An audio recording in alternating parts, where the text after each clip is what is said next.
Is a follow-up to my previous gesture drawing video. So if you haven't watched that, there's going to be a lot of topics in it that I use for this one.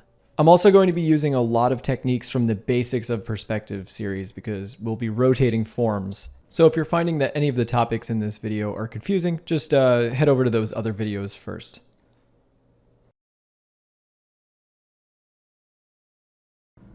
To start off, I want to discuss why I'm even making this video in the first place, which is I think there's a big disconnect between doing loose gesture drawings and cleaner final drawings that involve perspective, line weight, and all of those things that you might glance over when you're doing a loose gesture.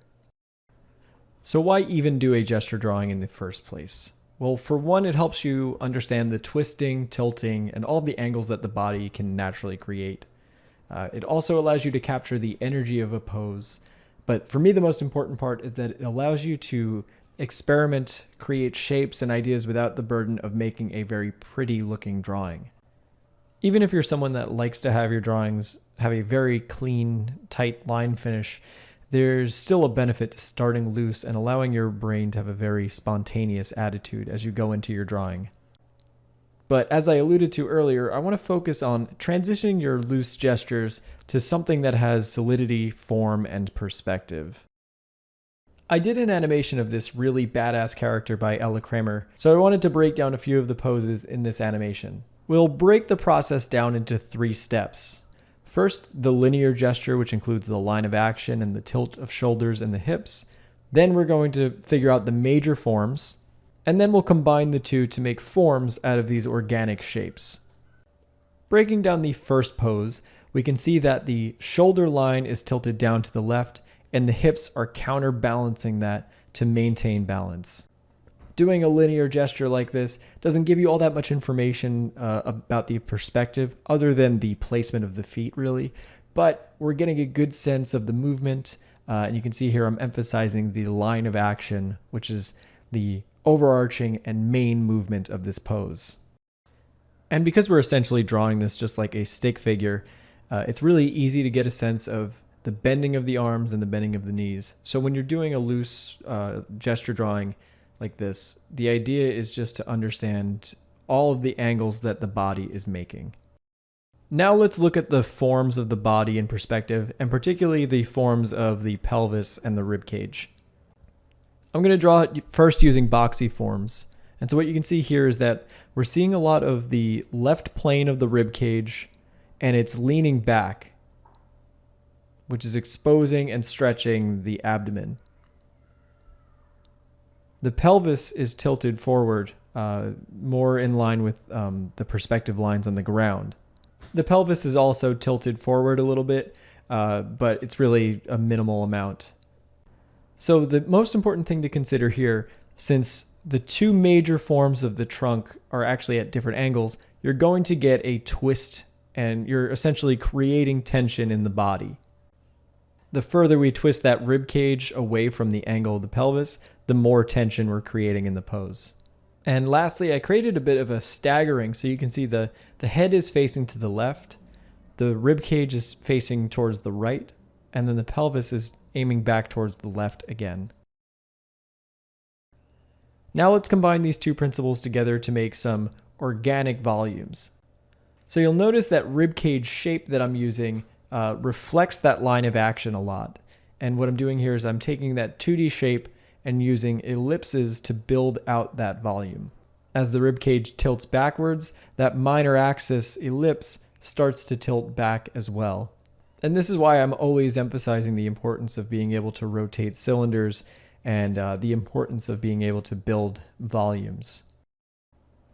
The forms I'm using for the arms here are essentially cylinders, but you can imagine that I'm just pinching and bending certain areas so that I can create that taper. I'm essentially distorting that static volumetric form so that way it has a little bit more dynamic shape to it. I'm labeling all the minor axes in blue. That way you get a sense of how the minor axis is shifting as I rotate all of the forms. I always like using the analogy of these forms being an action figure.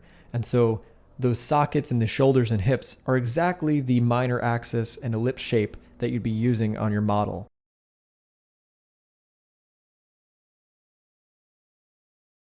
Let's move a couple of frames ahead and identify the next key pose.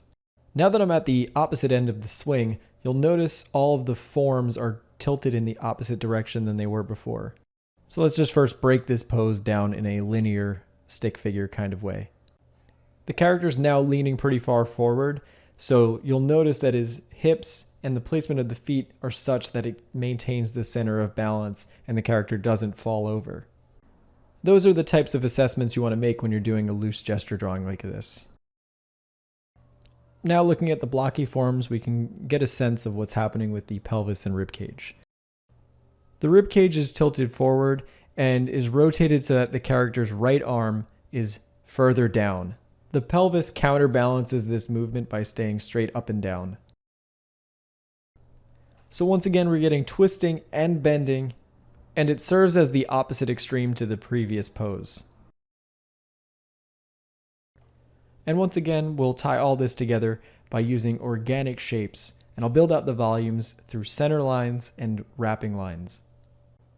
If you're confused as to how to turn shapes into volumes, you have to watch those perspective series because I talk a lot about turning, using these wrapping lines to make volumes out of shapes.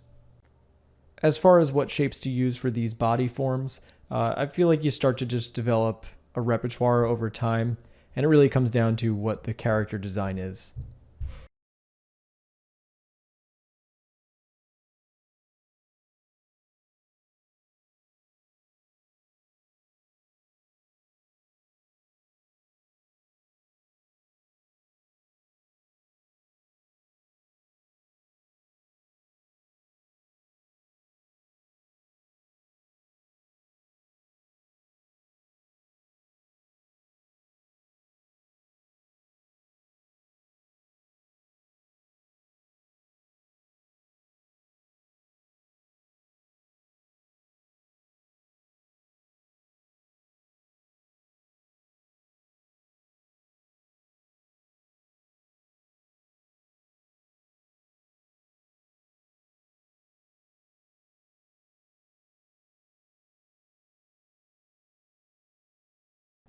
Now let's take a look at drawing mannequins and how we can use them to figure out poses.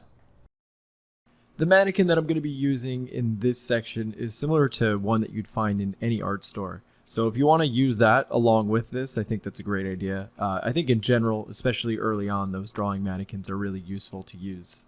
Now, it's important to note that if you're having a lot of trouble posing these organic forms in space, that you can take a step back and use the boxy boy that I used in the first 3 parts of the series. So what I want you to imagine is that we are going to manipulate this mannequin as if we're playing with a marionette puppet. So for example, when I let the character just dangle from the strings, the weight of his head is going to pull the torso forward, which tilts that form forward towards us and shows more of that top plane of his shoulders. You can also see that the head is overlapping the ribcage since I pulled both of those forms forward. And that's actually one of the shorthands that I use for making a pose feel more threatening and like it's lunging at you. I'll just tend to make the head overlap the ribcage. Those little mental shortcuts are the kind of thing you want to develop when you're drawing because then it allows you to devote more of your brain power to other problems that need solving. Right now, the ellipses for all of these forms on the arm are actually pretty flat because they're not coming towards the camera. I do bend the knees a little bit here because the weight of the body is pressing down on it, so you'll notice that ellipse starts to curve upwards a little bit, and then the lower leg will angle back. And that all comes down to just rotating cylinders. I know I probably emphasize it too much, but again, I really can't overemphasize the importance of being able to rotate cylinders in perspective. It's just one of the most useful tools for drawing characters. And just to give you a quick demonstration of what I'm doing with the ribcage form, I'm essentially just taking that box and I'm tilting it forward so that you can see the top plane and so that the front plane is tilted down. Another way we can manipulate our pose is by twisting the ribcage and the pelvis. So rather than tilting it forward, I'm going to keep the pelvis straight, and then I'm going to turn the rib cage counterclockwise. And as you know from rotating boxes, what's going to happen when we rotate the rib cage counterclockwise is we're going to foreshorten the front plane, and we're going to bring the shoulders closer to the center.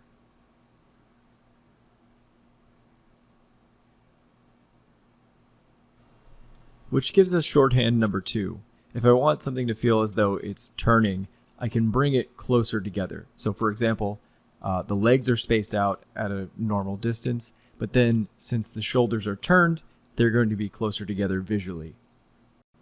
You can do the exact opposite, so you can leave the shoulders facing forward so that their spacing is at their maximum distance, and then you turn the hips so that the hips are closer together visually. Another element that sells this twisting is the fact that the arm is overlapping the leg. Think of these things as elements that you can push and exaggerate to try to make a pose even more dynamic. The further I push the arm closer to the center, the more twisting that's happening. And once again, if you're having trouble with these concepts, take a box and rotate it, and it'll give you a little more understanding as to where the shoulders should be. You can even go ahead and combine these things together. So in this case, what I'm going to do is tilt the pelvis to the right and the rib cage back to the left, and I'm going to lift up one of the legs.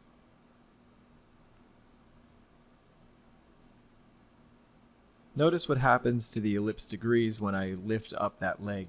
That degree becomes really wide because now it's angling towards the camera.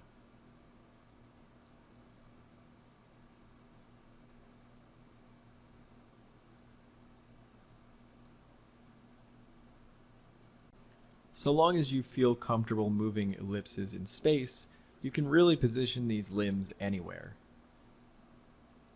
Now, this pose looks kind of silly and doesn't really make all that much sense. It's not really a pose with a lot of intention or anything, which is what we'll cover in the next section. But the idea is that so long as you can rotate cylinders, you can figure out how these forms are going to fit in three-dimensional space.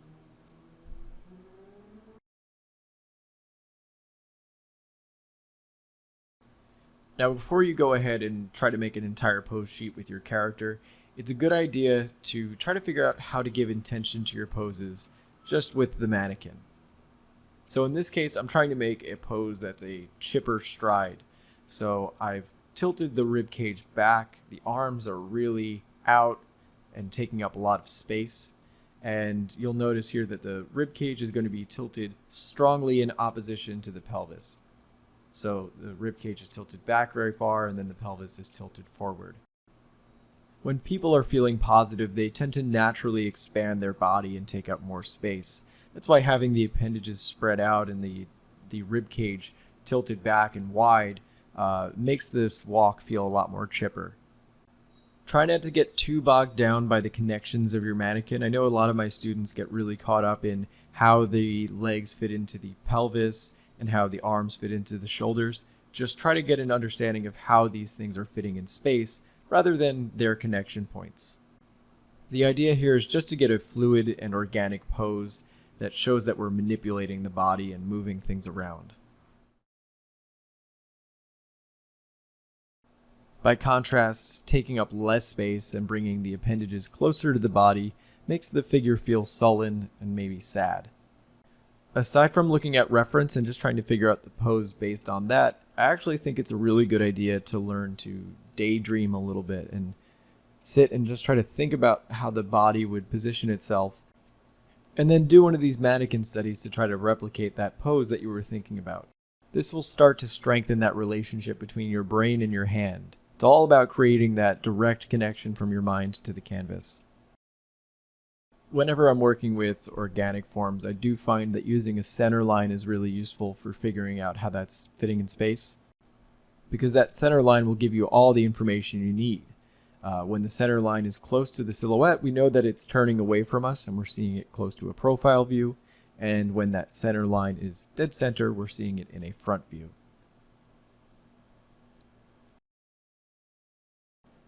Now, along the lines of trying to daydream your poses before you draw them, You can also try to tell yourself a story. So in this next pose, I was thinking to myself, okay, what would the posture of an old, grumpy old man be? He might be leaning forward, shaking his hand at some young kids that are running nearby his porch, and he's getting angry at them. Aside from just leaning forward to yell at these young whippersnappers, years of bad posture have left to some permanent spine damage, so now he just constantly leans forward. Writing and storytelling are another part of this brain and hand connection that you should try to work out as often as possible. Don't put too much pressure on yourself. You're not trying to be the next New York Times bestseller. You're just trying to write some little stories so that your art has a little bit of direction to it.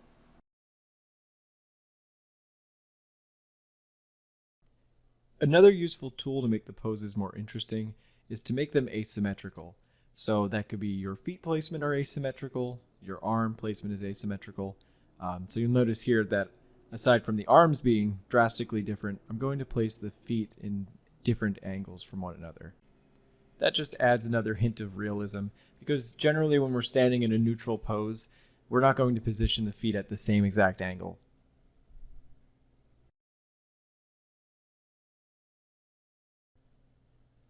Another thing you'll want to do as you start posing your characters is to develop your own shape language for the types of pieces you'll use in the maquette. Elements like the center lines and the lines going back to vanishing points are helpful for finding perspective, but we want to try to get a little more shape design to it. So the shape for the torso I'm using here kind of reflects the combination of the rib cage as well as the breast and the shoulders. And I'm placing in this tilted ellipse on the torso, which is going to act like an arm socket. The way I'm thinking about it is a little less anatomical and a little more like an action figure, where we can start to pop in these features. I find that using these action figure-like pieces is a really great way to simplify down the anatomy while producing a result that looks fairly accurate. If you've never done an exploded view like this, I really highly suggest it. It's another great way to challenge your knowledge of perspective and your ability to create perspective with organic shapes.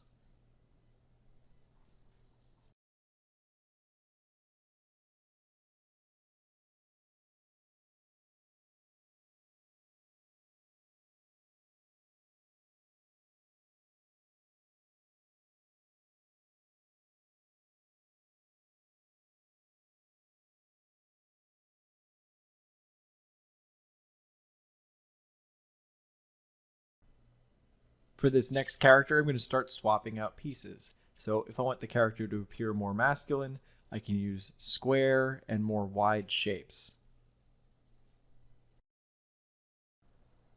Again, using center lines can be a really great way to figure out how things are fitting in space and where forms are turning. Now in this sketch, instead of using a ball for the abdomen, I'm going to use a sort of squashed cylinder shape. So you can imagine I'm just taking a cylinder and I'm pressing in the center, in this case for the belly button. And I'm just going to reuse that hip portion. It's almost like kit bashing, but for the body. For the arms, I'm going to use a more muscular shape. I actually talk about these shapes a little bit in the anatomy series, but it resembles something, if you've ever seen Kim Jung-gi's demonstrations where he talks about the forms of the arm, it's kind of similar to that. You're going to see that I use lines to indicate where the forms are wedging into each other. So the deltoid form will be wedging into the bicep and tricep, and the brachioradialis of the forearm is going to be wedging into that bicep.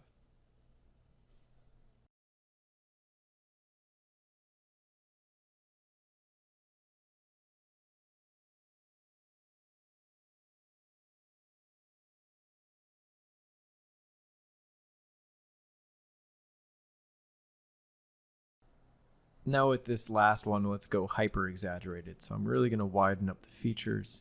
We're going to take that same boxy shape, but now just make it wider at the top and taper it down towards the bottom of the rib cage. You can see we're starting to make the shapes even more dynamic.